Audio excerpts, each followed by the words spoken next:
পাকিস্তানি এক জাদুকর বলেন, আমি মাঝে মাঝে কিছু জিনদের পাঠাতাম যখন কেউ আমার কাছে অন্যের বিরুদ্ধে কালো জাদু করতে আসতো।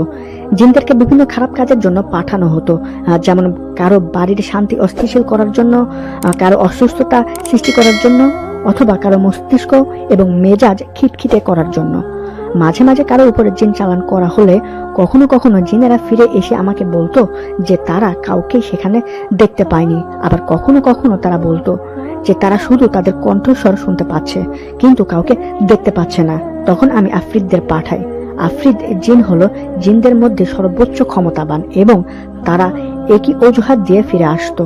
এরপর আমি আবার পুনরায় যাদের বিরুদ্ধে তাদেরকে পাঠানো হয়েছিল তাদের নাম, জায়গা, ঠিকানা এবং কোন অবস্থানে আছে সেটি বলি এবং তারা উত্তর দেয় যে আমরা আপনার বলে দেওয়া জায়গাতেই গেছিলাম কিন্তু তাদের খুঁজে পাইনি। তখন আমি অনুধাবন করতে পেরেছিলাম তাদের সুরক্ষার স্তর। তাদের চারপাশের সুরক্ষা বেষ্টনী বেশ মজবুত।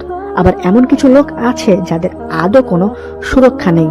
এদের কালো জাদু দিয়ে শিকার করা এবং ইচ্ছামতো কালো জাদুতে আক্রান্ত করা সহজ। এবার আসি আরেকটি ঘটনায়। রাশিয়ার এক জাদুকর মহিলার একটা টিভি ইন্টারভিউ দেখছিলাম। মহিলার নাম জাহার কুষ্টির। সেখানে সে জাদু নিয়ে তার বিভিন্ন অভিজ্ঞতা আর কনসেপ্ট নিয়ে কথা বলছিল।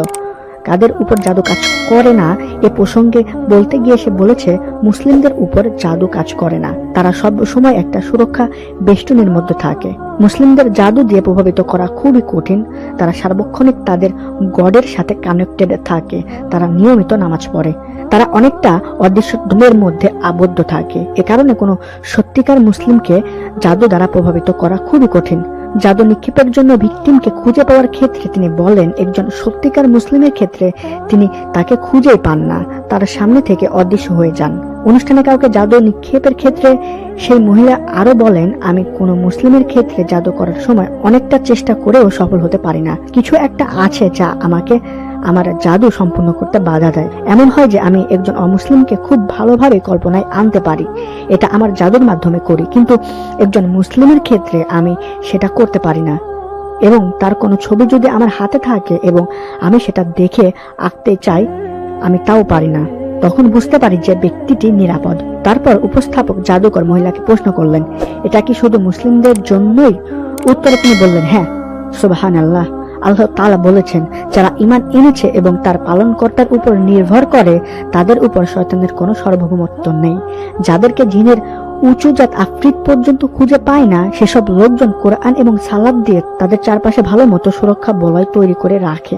কিন্তু যখন তারা মাঝে মাঝে তাদের সালাত মিস করে, তাদের জিনরা দেখতে না পেলেও তাদের কণ্ঠস্বর শুনতে পায় নির্দিষ্ট দূরত্ব থেকে।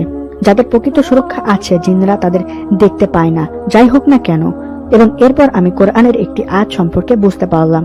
আল্লাহ বলেন, যখন তুমি কোরআন তেলাওয়াত করো তখন তোমার এবং যারা পরকালে বিশ্বাস করে না তাদের মধ্যে একটি অদৃশ্য পর্দা সৃষ্টি করে দেই, যার অর্থ আপনি মানুষের মন্দ ব্যাপার এবং দুষ্ট জিন উভয়ের বিরুদ্ধে সুরক্ষা বলয় পাবেন।